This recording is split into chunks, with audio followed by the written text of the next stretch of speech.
કેમ છો વિદ્યાર્થી મિત્રો? મજામાં ને? આપણે ધોરણ 7ના પ્રકરણ નંબર 3 રેસાથી કાપડ સુધી આ પ્રકરણનો અભ્યાસ કરી રહ્યા છીએ, ખરું ને?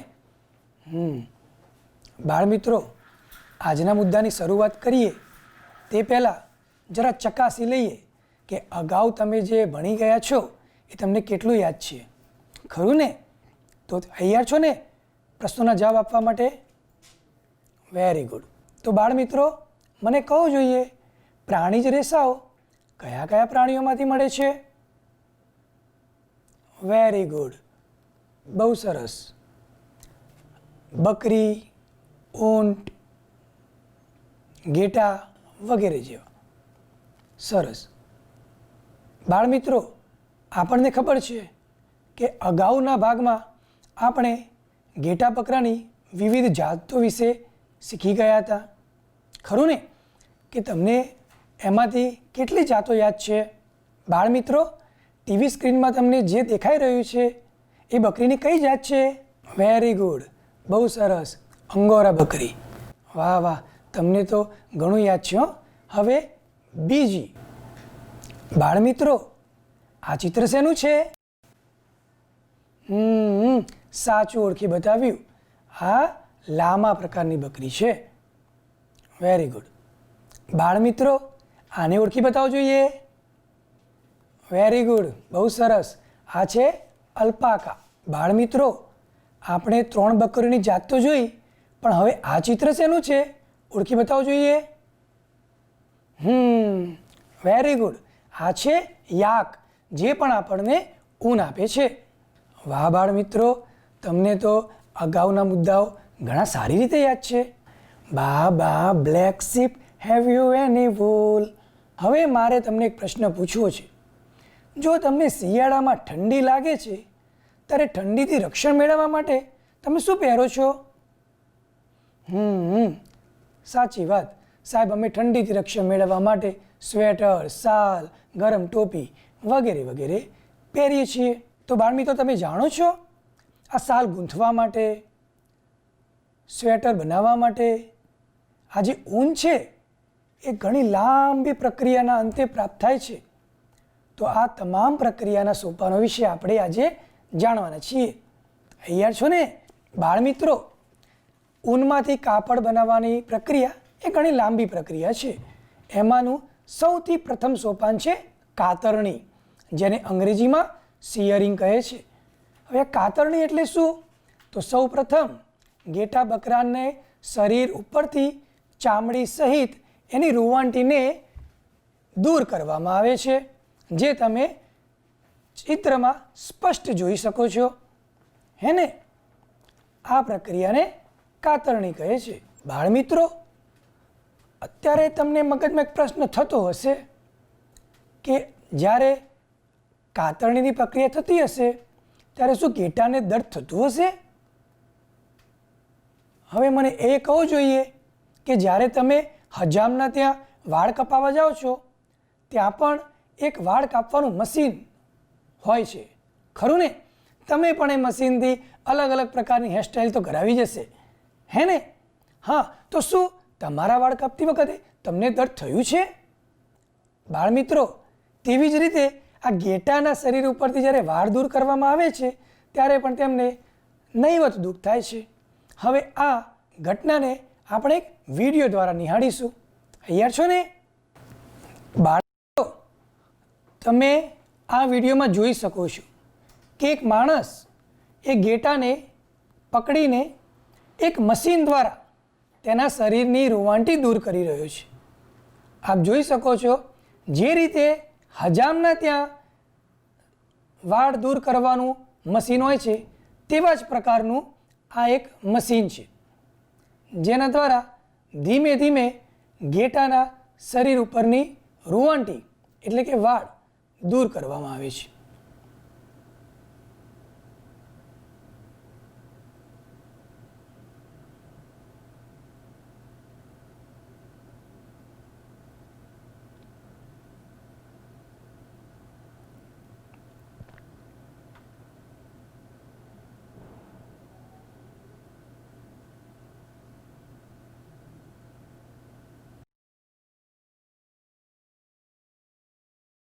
આપ જોઈ રહ્યા છો ઘેટાના શરીર ઉપરથી સમગ્ર રૂંવાટીને મશીન વડે દૂર કરી દેવાય છે. બાળમિત્રો, હવે સોપાન 2 જોઈશું. બાળમિત્રો, સોપાન 2માં ઘેટાના શરીર ઉપરથી દૂર કરેલી રૂંવાટી કે વાળને સારી રીતે ચોખ્ખા પાણીથી ધોવામાં આવે છે.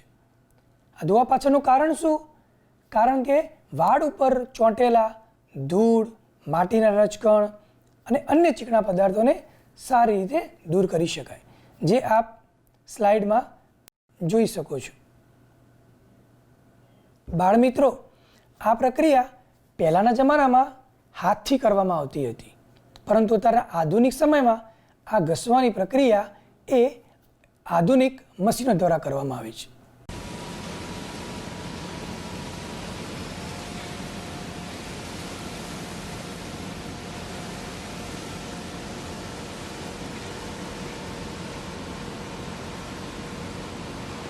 બાળમિત્રો, હવે તૈયાર થયેલી રૂંવાટીને વર્ગીકરણમાં મોકલવામાં આવે છે. વર્ગીકરણ એટલે શું? તો આ તૈયાર રૂંવાટીને કારખાનામાં મોકલવામાં આવે છે અને ત્યાં તમે ચિત્રમાં જોઈ શકો છો, અલગ અલગ લોકો તેને અલગ અલગ પોત પ્રમાણે વર્ગીકરણ કરે છે. પોત એટલે ટેક્સચર. બાળમિત્રો, ત્યારબાદ વાળમાંથી જે નાની નાની રૂંવાટીવાળા તંતુઓ મળે છે, જેને બર કહે છે. આ બર જે મુખ્યત્વે કાળા, સફેદ અને કથ્થઈ રંગના જ હોય છે, પરંતુ આપણે તેને જરૂરિયાત મુજબ મનપસંદ રંગ આપી શકીએ છીએ અને ઉપયોગમાં લઈ શકીએ છીએ.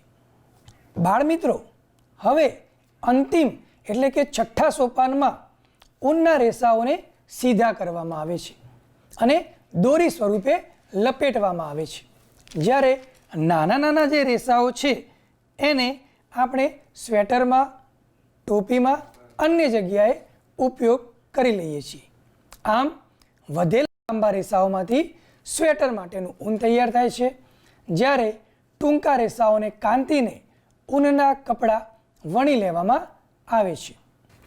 બાળમિત્રો, આપણે આ સમગ્ર પ્રક્રિયાને અલગ અલગ 6 સોપાનમાં કેવી રીતે થાય તે આપણે જોયું, પરંતુ હવે આપણે આપણી ચોપડીના પાન નંબર 28 ઉપર આવેલા એક કોઠા ઉપર જોઈશું. બાળમિત્રો, આ એક લાંબી પ્રક્રિયા છે અને આ પ્રક્રિયાની જોડે એક વ્યવસાયિક સંકટ પણ જોડાયેલું છે. આપણા દેશમાં ઊનનો ઉદ્યોગ અનેક વ્યક્તિઓ માટે આજીવિકાનું એક અગત્યનું સાધન છે, પરંતુ ઊનનું જ્યારે વર્ગીકરણ કરવાનું હોય ત્યારે કામ ખૂબ જ જોખમ ભરેલું છે, કારણ કે એની અંદર એન્થ્રેક્સ નામના બેક્ટેરિયા રહેલા છે, જેથી તેનો ચેપ લાગવાનો ભય રહે છે, જે લોહીના ઘાતક રોગનું કારણ બને છે. અને આ રોગને સોર્ટસ રોગ એટલે કે સોર્ટર્સ ડિઝીઝ કહે છે. ખાસ કરીને આ કામ સાથે સંકળાયેલા કારીગરો માટે આ એક વ્યવસાયિક સંકટ કહેવાય છે. બાળમિત્રો, શું તમે જાણો છો ઘેટાની સંખ્યાની દૃષ્ટિએ ચીન અને ઓસ્ટ્રેલિયા પછી ભારત ત્રીજા નંબરે આવે છે, છતાં ન્યૂઝીલેન્ડના ઘેટાઓ સૌથી શ્રેષ્ઠ ગણાય છે. બાળમિત્રો, હું તમને એક પ્રોજેક્ટ કાર્ય આપું છું. તમારે વિકુના નામનું પ્રાણી છે, સાંભળજો, વિકુના નામનું પ્રાણી છે જે આપણને ઊન આપે છે. તેના વિશે ઇન્ટરનેટના માધ્યમથી અથવા તો જ્ઞાનકોશ અથવા તો કોઈ વડીલોની મદદ લઈને એની નોંધ તમારી નોંધ પોથીમાં કરવાની છે. કરશો ને? આ ઉપરાંત આજે જે આપણે સોપાન શીખ્યા તેના વિશે પણ માહિતી એકઠી કરવાની છે અને જો શક્ય હોય તો એને સ્ક્રેપ બુકમાં ચોંટાડીને સરસ મજાનો પ્રોજેક્ટ તૈયાર કરવાનો છે. હું એવી આશા રાખું કે તમે આ પ્રોજેક્ટ કાર્ય ખૂબ જ સારી રીતે કરશો ને? સારું, તો આવતા એપિસોડમાં ફરીથી મળીશું. ત્યાં સુધી આવજો.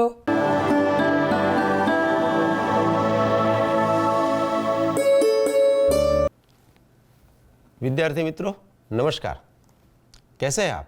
हमने यहाँ पर कुत्ते की वफादारी इकाई पढ़ी और उसे समझने का भी प्रयत्न किया। इकाई पठन के साथ साथ इकाई के साथ जुड़े हुए कुछ नए शब्द, मुहावरे और कहावत के बारे में भी जाना। और इसी इकाई में हमें भाषा सज्जता के तहत भी कुछ नए शब्दों की, उन शब्दों के रूपों की, जब हम हिंदी बोलते हैं तो उन शब्दों का किस प्रकार से प्रयोग करना चाहिए, इसकी जानकारी प्राप्त करेंगे। तो आइए देखते हैं। यहाँ एक सूचना है कि आपको निम्नलिखित शब्द पढ़िए और समझिए। तो यहाँ पर आप देख रहे हैं कि दो दो शब्दों की जोड़ आपको यहाँ पर दिखाई देती है ना। पहला शब्द है राजा और उसके सामने एक शब्द लिखा हुआ है राजी। दूसरा जो शब्द है ग्वाला, उसके सामने एक शब्द लिखा हुआ है ग्वाली। तीसरा जो शब्द है सेठ, उसके सामने एक शब्द लिखा हुआ है सेठी। चौथा जो शब्द है शेरनी और उसके सामने जो शब्द लिखा हुआ है शेरा। तो आप यहाँ पर सोचेंगे कि इस प्रकार के शब्दों का क्या अर्थ होगा, तो मैंने ये आपके लिए यहाँ पर रखे हैं। और हाँ, आपकी जो किताब है उसमें भी इस प्रकार के शब्द दिए गए हैं। और क्या ये सही है गलत है, तो आइए ये शब्द सही रूप में किस प्रकार से हैं ये देखते हैं। तो देखिए, राजा, रानी, ग्वाला, ग्वालिन, सेठ, सेठानी, शेरनी, शेर। विद्यार्थी मित्रों, यहाँ पर हमें ये सोचना है, मैंने इसीलिए आपसे ये कहा था कि आपको पढ़ना भी है और समझना भी है। तो पहले जब ये शब्द आपने देखे तो उन शब्दों का लिंग परिवर्तन किया हुआ था, लेकिन अगर लिंग परिवर्तन की सही समझ नहीं है तो उसका परिवर्तन गलत तरीके से हुआ था। यानी कि जो शब्द पुल्लिंग है उसको जब हम स्त्रीलिंग रूप में लिखते हैं तो किस प्रकार से लिखना चाहिए, और उसकी अगर हमें समझ नहीं है तो ये गलती हमसे हो सकती है। तो इसलिए हमने यहाँ पर दो प्रकार से इन शब्दों को देखा है, और सही शब्द कौन से हैं ये तो आपको पता चल गया होगा। तो ये तो हमने यहाँ पर 4 उदाहरण देखे हैं, लेकिन आपको अपनी किताब के जरिए ज़्यादा से ज़्यादा ऐसे शब्दों का पुल्लिंग का स्त्रीलिंग में और स्त्रीलिंग का पुल्लिंग शब्दों में परिवर्तन करना है। और परिवर्तन के साथ साथ ऐसे हर एक शब्द का हमें वाक्य प्रयोग भी करना है। क्यों? क्योंकि हमें सिर्फ और सिर्फ शब्द नहीं बोलने हैं, उन शब्दों का वाक्य में प्रयोग करके हिंदी बोलनी है।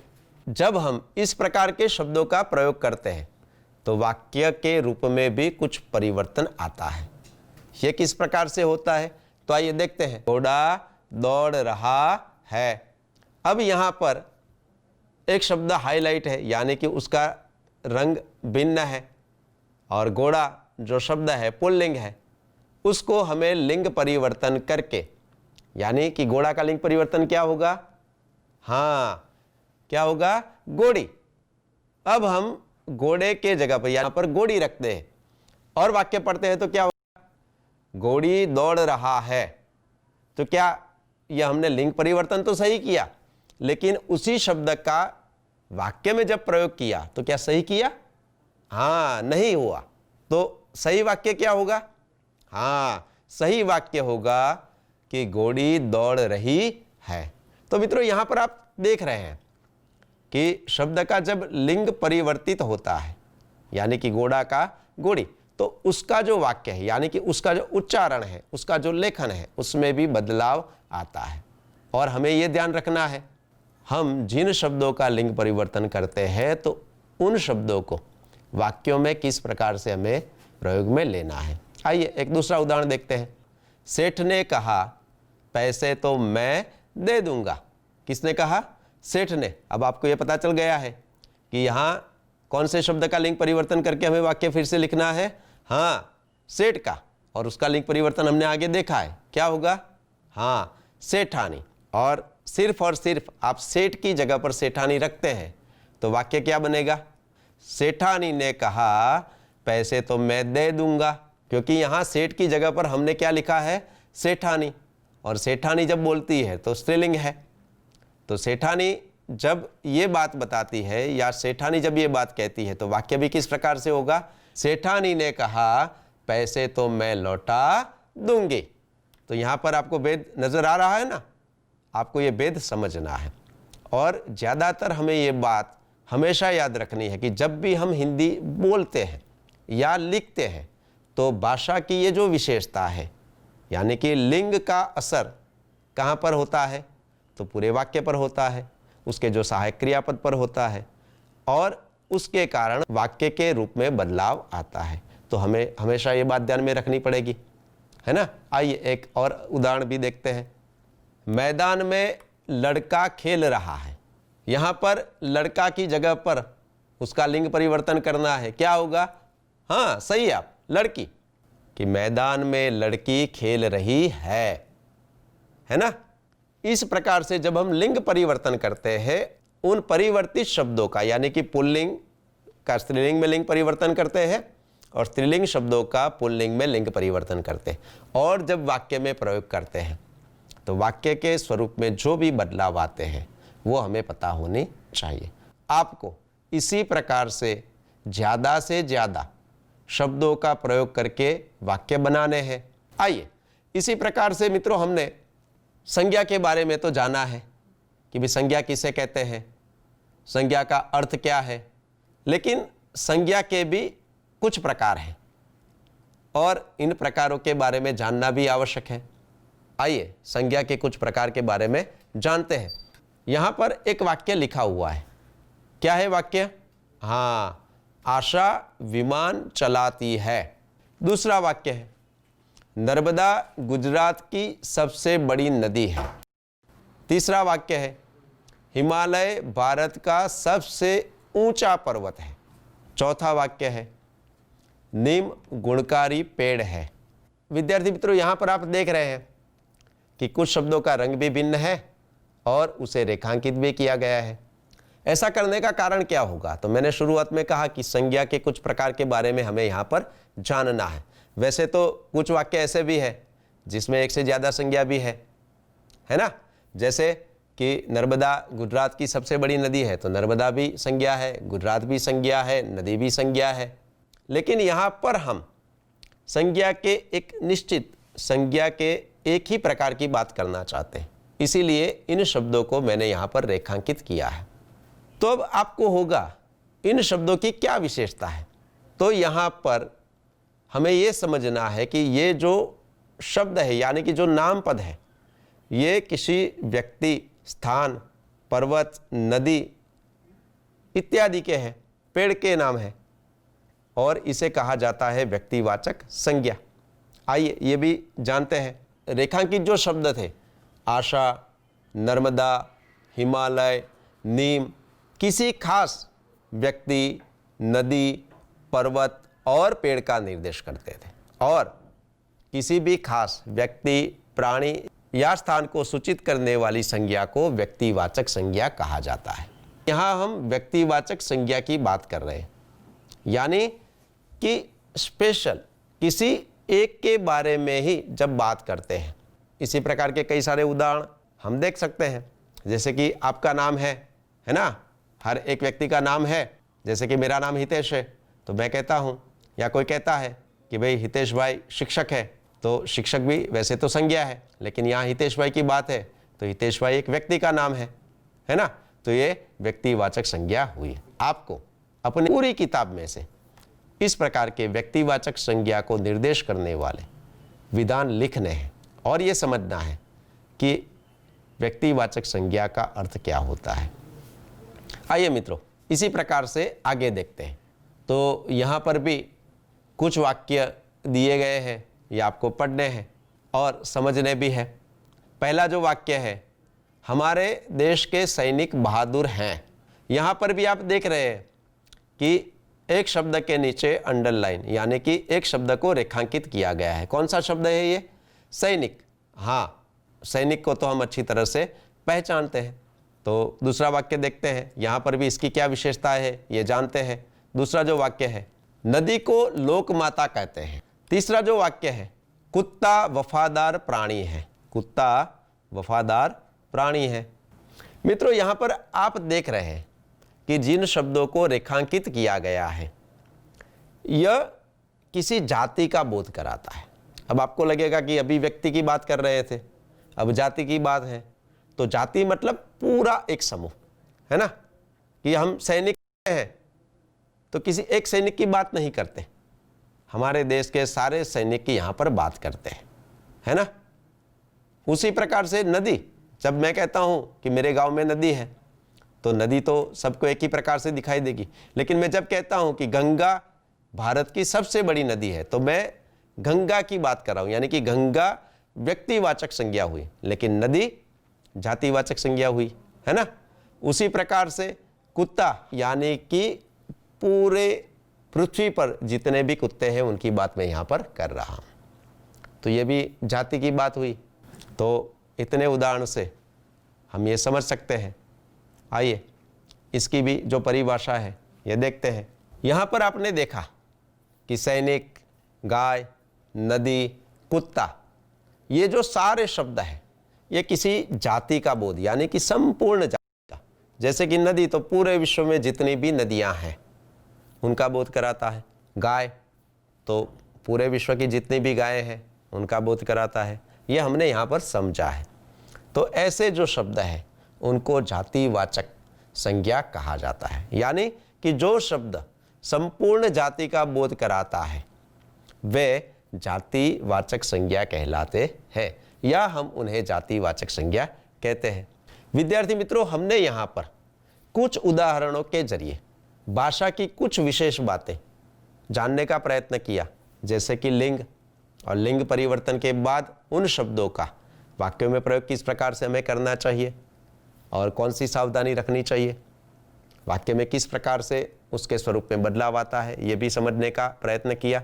उसी प्रकार से संज्ञा के बारे में हम जानते थे, लेकिन उसके कुछ प्रकार हैं, तो उसमें से 2 प्रकार के बारे में, कौन कौन से 2 प्रकार, हाँ, व्यक्तिवाचक संज्ञा और जातिवाचक संज्ञा के बारे में भी जानने का प्रयत्न किया।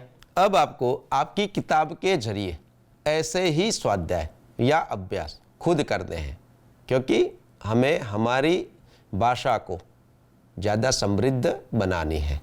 तो मैं आपसे अपेक्षा रखता हूँ कि आप खुद आपके अभ्यास में दिए गए सारे कार्य तो पूर्ण करेंगे ही करेंगे, लेकिन उसके अलावा किताब की अन्य इकाइयों में से भी इसी प्रकार के शब्द, वाक्य खोजकर उनका भी ज़्यादा से ज़्यादा अभ्यास करेंगे।